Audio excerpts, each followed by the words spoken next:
नमस्कार, मी वैशालीज रेसिपीमध्ये आपल्या सर्वांचंच नेहमीप्रमाणेच पुन्हा एकदा स्वागत आहे। आज आपण आपल्या आजच्या रेसिपीमध्ये घरीच अगदी सहज कोणालाही करता येईल अशा सोप्या पद्धतीत रवा केक करतोय। तुम्हाला सांगते, हा केक 8 दिवस अगदी सहज टिकतो।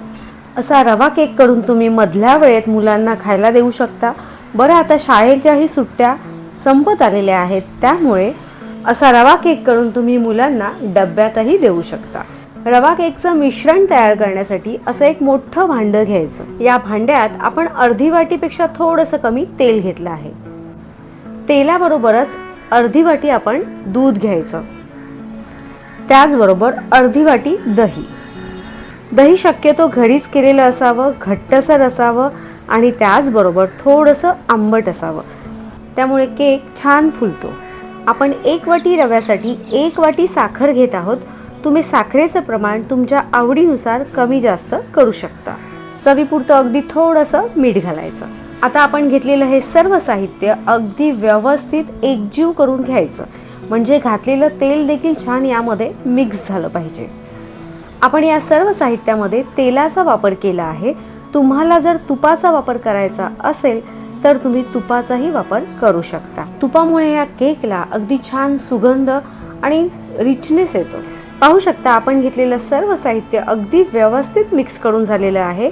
आता यामध्ये आपण ज्या वाटीने साखर घेतली त्याच वाटीने 1 वाटी रवा घेतला आहे। आपण घेतलेला रवा बारीक आहे। तुमच्याकडे जर बारीक रवा नसेल, जाड रवा असेल तर तुम्ही जाड रवा मिक्सरला फिरूनही घेऊ शकता।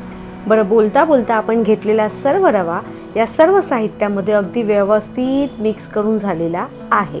रवा मिक्स करून झाल्यावरही आपलं केकचं मिश्रण इतकं पातळ आहे। आता हे मिश्रण जास्तीत जास्त अर्धा तास असं झाकून ठेवायचं। आपण हा केक गॅसवर पण कुकरमध्ये करणार आहोत। तुम्हाला जर हा केक कढईमध्ये करायचा असेल तर अशी कढई घ्यायची, त्यामध्ये असा लोखंडी स्टँड ठेवायचा, त्याचबरोबर केकचं भांडं ठेवायचं आणि त्यावर झाकण ठेवून केक छान बेक करून घ्यायचा। आपल्या केकच्या मिश्रणाला बरोबर 15 ते 20 मिनिटं झालेली आहेत। आपण केक कुकरमध्ये करतोय, त्यासाठी आपण कुकर घेतला आहे। त्यामध्ये छान लोखंडी स्टँड ठेवायचा, कुकर गॅसवर ठेवायचा, गॅसची फ्लेम मात्र मीडियम करायची, कुकरची शिट्टी आणि त्याचबरोबर रबरही काढायचा। कुकरचं झाकण कुकरवर ठेवून कुकर छान 10 मिनिटं प्रीहीट करून घ्यायचा। आता कुकर गरम होईपर्यंत काय करायचं, आपण ज्या भांड्यामध्ये केक करणार आहोत त्या भांड्याला तेल किंवा तूप लावायचं, थोडासा मैदा किंवा बारीक रवा घालून तो छान पसरवायचा। त्यामुळे काय होतं, केक भांड्याला चिकटत नाही।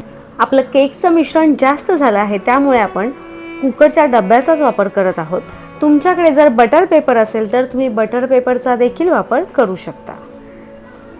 बटर पेपरमुळे केक खालून जळत नाही आणि त्याचबरोबर पोत एकसंध आणि सुंदर राहतो। आपल्या केकच्या मिश्रणाला बरोबर अर्धा तास झालेला आहे। पाहू शकता, आपलं आधीचं मिश्रण पातळ होतं आणि आताचं मिश्रण छान घट्ट झालं आहे, कारण आपण घातलेला रवा छान फुलला आहे। अगदी थोडा वेळ हे मिश्रण असं थोडंसं ढवळून घ्यायचं। तुम्ही केलेलं मिश्रण यापेक्षा थोडं जास्त घट्ट झालं असेल तर यामध्ये थोडंसं दूध घालायचं। आता यामध्ये आपण 1 चमच्यापेक्षा थोडीशी कमी बेकिंग पावडर घातली आहे आणि त्याचबरोबर चिमूटभर बेकिंग सोडा। आपण यामध्ये चमचाभर व्हॅनिला इसेन्स घालतोय। तुम्हाला जर वेलची पावडर घालायची असेल तर तुम्ही वेलची पावडरही घालू शकता। आपण घातलेलं सर्व साहित्य हलक्या हाताने एकाच दिशेने असं व्यवस्थित मिक्स करून घ्यायचं। आपण यामध्ये बेकिंग पावडर घातली आहे। बेकिंग सोडा लवकर क्रिया करायला सुरुवात करतं, तर बेकिंग पावडर हळूहळू क्रिया करायला सुरुवात करतं। त्यामुळे दोघेही मिळून केकला छान फुलवतात आणि त्याचबरोबर मऊ आणि लाईट बनवतात। बरं, पण हा बेकिंग सोडा, बेकिंग पावडर जर तुम्ही प्रमाणापेक्षा जास्त वापरलात तर आपल्या केकची चव मात्र बिघडू शकते, म्हणजेच केक चवीला कडवट लागतो। बटर पेपर लावलेल्या भांड्यामध्ये केकचं सर्व मिश्रण घालायचं। या सर्व प्रोसेस आता पटापट करायच्या, अजिबात वेळ घालवायचा नाही। आपण जेव्हा हे मिश्रण ढवळतो ना, त्यावेळेला या मिश्रणमध्ये हवा अडकते, त्यामुळे हे मिश्रण बेक करायला ठेवण्याआधी थोडंसं टॅप करायचं, त्यामुळे त्यातील बबल्स निघून जातात. आपला कुकर देखील छान प्रीहीट झालेला आहे. आता या कुकरमध्ये आपण केकचं बॅटर ठेवून जास्तीत जास्त 40 मिनिटं बेक करून घेणार आहोत. गॅसची फ्लेम मात्र आवर्जून मीडियमच ठेवायची. केकच्या मिश्रणमध्ये आपण जेव्हा बेकिंग सोडा, बेकिंग पावडर घालतो ते व्यवस्थित मिक्स करून झाल्यावर पटापट टॅप करून तो पटकन बेक करायला ठेवायचा. जर उशीर झाला तर आपला केक छान फुलत नाही. आपण मीडियम फ्लेमवर बरोबर 40 मिनिटं केक छान बेक करून घेतला आहे. आता हा केक छान थंड करून घ्यायचा.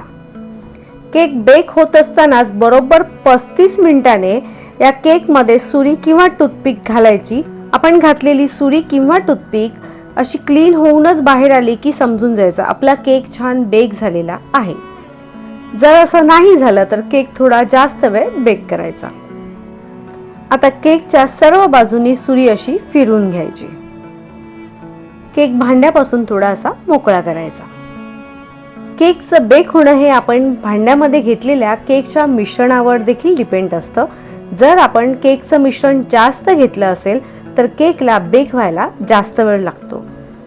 केकच्या भांड्यावर ताट ठेवून त्या ताटावर केकचं भांडं असं उलटं करायचं. केक जरी छान बेक झाला असला तरी आपण सुरीच्या सहाय्याने तो छान मोकळा देखील केला होता, त्यामुळे आपला केक अगदी सहज निघतो. आता केकवरील बटर पेपर असा काढायचा, तोही अगदी सहज निघतो. केक कट करत असतानाच तुम्हाला कळत असेल की आपला केक किती स्पंजी झाला आहे.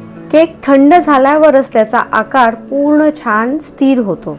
त्यामुळे जर आपण केकच्या पाहिजे तितक्या आकाराच्या, पाहिजे तितक्या स्लाइस अगदी सहज करू शकतो. पण हाच केक जर तुम्ही गरम असताना कापलात तर तो फाटतो, त्याचे तुकडे होतात आणि केकचं टेक्स्चरही बिघडतं. तुम्हाला सांगते, हा केक गरम असतानाच या केकमध्ये व्हॅनिला, दही आणि रव्याचा सुगंध छान मस्त असा मिसळतो. त्यामुळेच हा केक थंड झाल्यावर केक खाताना केकच्या प्रत्येक घासात केकमध्ये घातलेल्या सर्व साहित्याचा फ्लेवर आपल्याला अगदी स्पष्टपणे जाणवतो. बरं, केक थंड झाल्यावर इतके फायदे आहेत म्हणून केक पटकन तुम्ही फ्रीजमध्येही ठेवू नका, कारण केक फ्रीजमध्ये ठेवल्यावर तो पूर्णतः ड्राय होतो.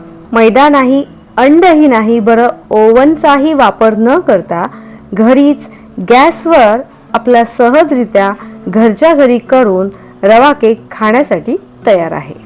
तुम्हाला जर आपली आजची रेसिपी आवडली असेल तर आपल्या आजच्या रेसिपीला नेहमीप्रमाणेच लाईक करा, जास्तीत जास्त शेअर करा, नवीन असाल तर सबस्क्राईब देखील करा. बरं, ज्याप्रमाणे तुम्ही आपल्या सर्व रेसिपीज पाहता त्याचप्रमाणे पाहत राहा. पाहता पाहता करतही राहा आणि करून झाल्यावर कमेंटमध्ये मात्र नक्की सांगा तुमची रेसिपी कशी झाली.